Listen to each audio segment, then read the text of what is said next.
So nga, galing ako sa Korean store doon sa baba. Ito ay 45 pesos yung ganito. Ramen daw to eh, ayan o. So ganito ang itsura niya, parang chicken fillet lang din naman to. Yan, naluto na. At ito na ang nuggets. Korean nuggets na yan. At mayroon pa tayong masarap na sabaw, ramen, black ramen. So, ketchup na lang. Pwede na to. Yun ako bumili ng Korean sauce. Tama ng kartihan.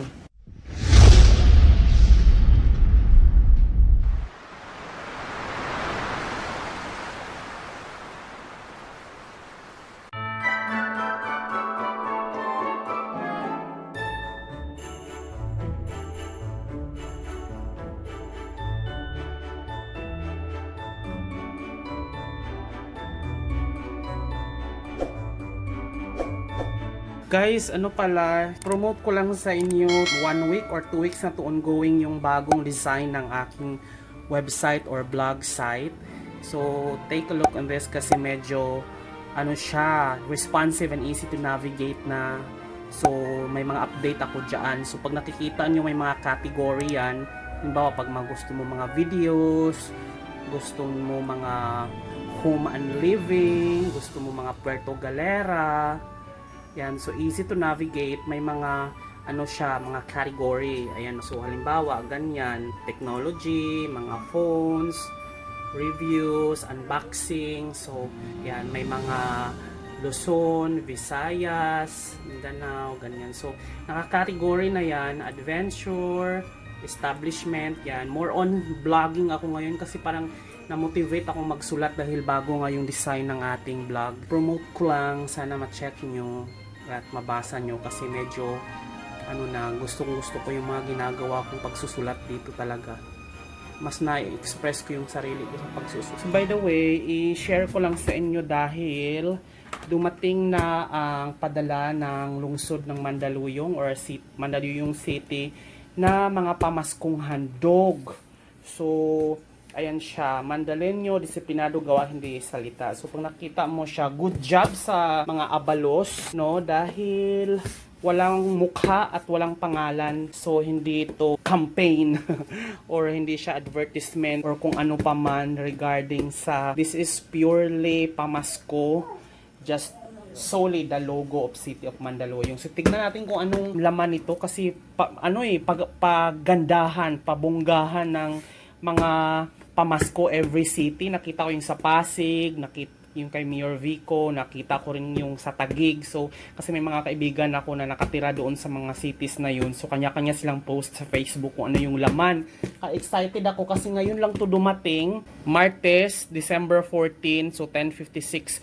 Dineliver kasi to doon sa dinaan sa admin. So, lahat ng mga unit owners ng buong building na to may padala sa Mandaluyong. So, buksan lang natin.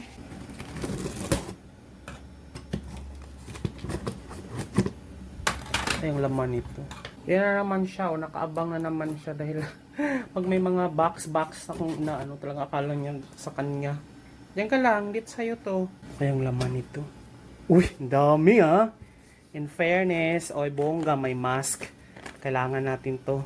So may mask tayong bago, no? Tapos may bigas. Siguro mga 2 kilo na bigas. Or 3, parang feeling ko 3 kilo. Oroy, may mga noodles.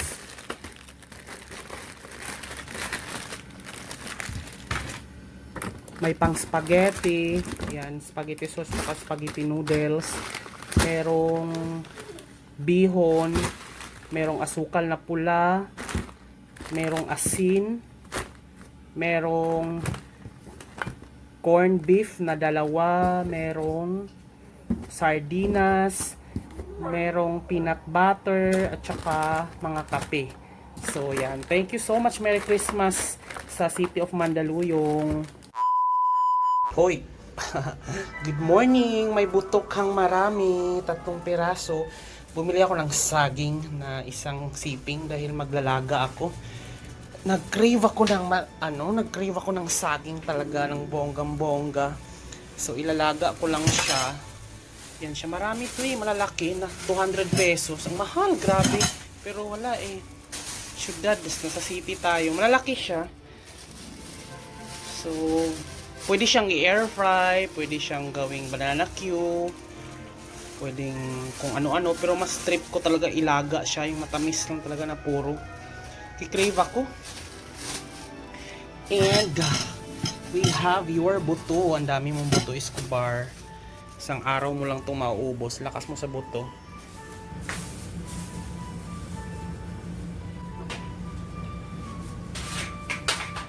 Lalaki ng mga buto mo, Escobar, oh. 3 piraso.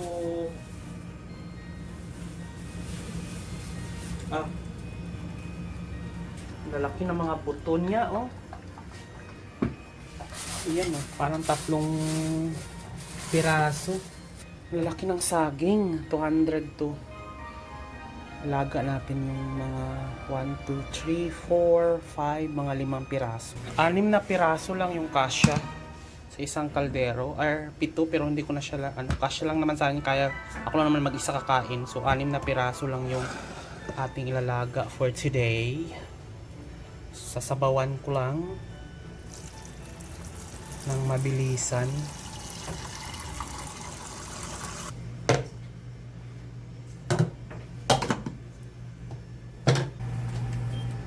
Yan, mga ganyan lang para hindi magkulo-kulo ng todo-todo. Dito ka lang, Escobar, ha, kasi papaload ako ng Gcash tsaka Pimaya. Magbabayad ako ng mga utang natin. Dito ka lang, laruin mo yung buto mo. Tatabi ko muna tong iba dahil kakainin niya to lahat kung bibigay ko lahat eh. Yan, 15 kasi ngayon, sahod. Kaya sasaglit lang ako sa mini stop. Magpapaload lang ako ng Gcash tsaka Paymaya. Bayaran ng mga bills at tsaka ng mga utang, bills sa condo dues, mga monthly amortization, tubig, kuryente. Papaload ako ng kuryente. Tapos bili ako ng konting pagkain. Yun lang kasi habang niluluto, habang pinapakuluan ko muna yung nilagang saging. Ang hirap talaga kasi yung pera na pinagkakitaan, ang bilis gastusin, pambayad lang ng bill. And the worst part is, mag-aantay ka na ulit ng next sahod. Parang hindi aabot ng Pasko yung mga kapirahan natin. Puro gastos dito, grabe. Dami kong babayarin talaga. Kulang na kulang, Diyos ko. Sana sasahod ako ng 1 milyon na isang buwan. Ako, mag-resign na talaga ako pagka ganoon. Pag nanalo ako ng loto.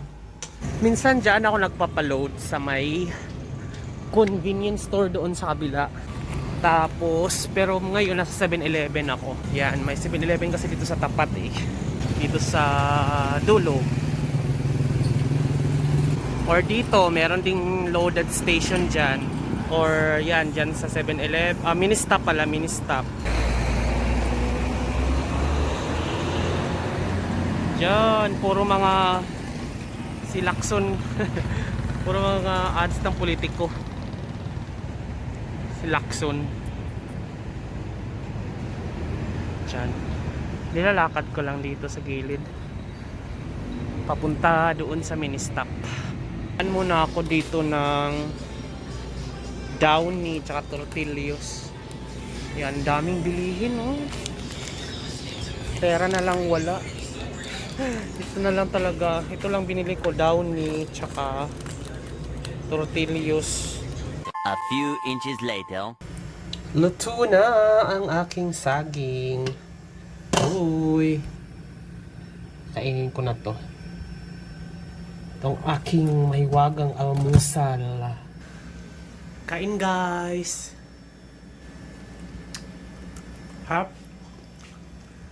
One eternity later. So, dumating naman yung pamasko ng ating kumpanyang pinagtatrabahoan. So, meron tayo ditong Yes to May Sparkle Everyday. Parang wine yata ito. So, ito ay wine. Ayan. So,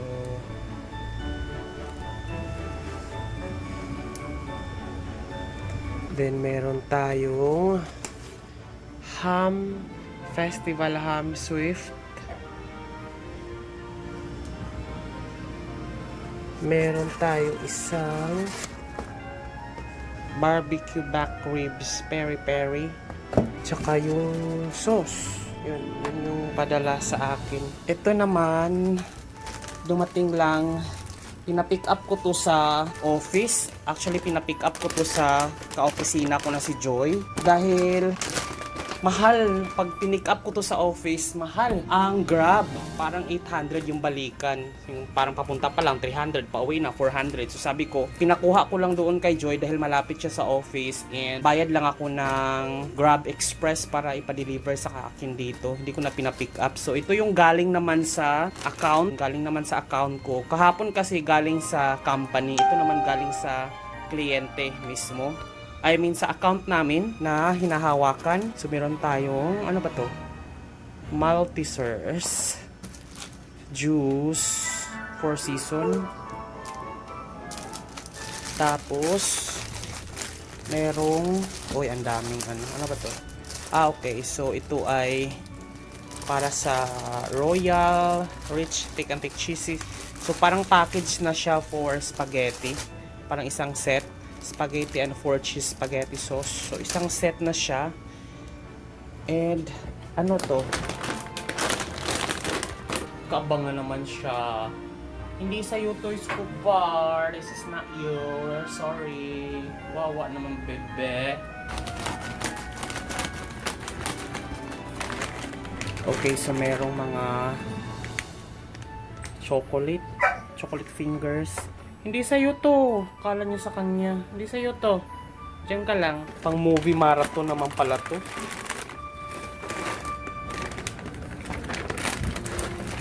So there you go. Yun yung mga natanggap ko nitong Pasko na mga Christmas basket, boxes na galing sa kung saan-saan. So una, galing siya sa Mandaluyong City Hall, tapos galing sa company ko, at saka galing mismo sa account na hinahandle ko ngayon. So, well, kayo ang tatanungin, baka sabihin nyo na yung binigay ng Mandaluyong ay hindi kasing bongga ng binigay ng mga syudad nyo, o di kaya kung ano yung natanggap ko sa company ay hindi ganun kabongga in comparison sa inyong mga call center companies na pinagtrabahuan nyo ng mga Christmas basket, or kaya yung account ko na binigyan, kumbaga mas marami pa kaysa binigay ng kliyente sa inyo. So but the important is that thought counts nung binalot nila yun, at yung intention nila na ipamigay, yung effort pa lang. So yun yung nagmamatter. Kasi kung mayaman ka man o mahirap, basta binigyan ka, tanggapin mo and be grateful. Kasi ibig sabihin nun, naalala ka.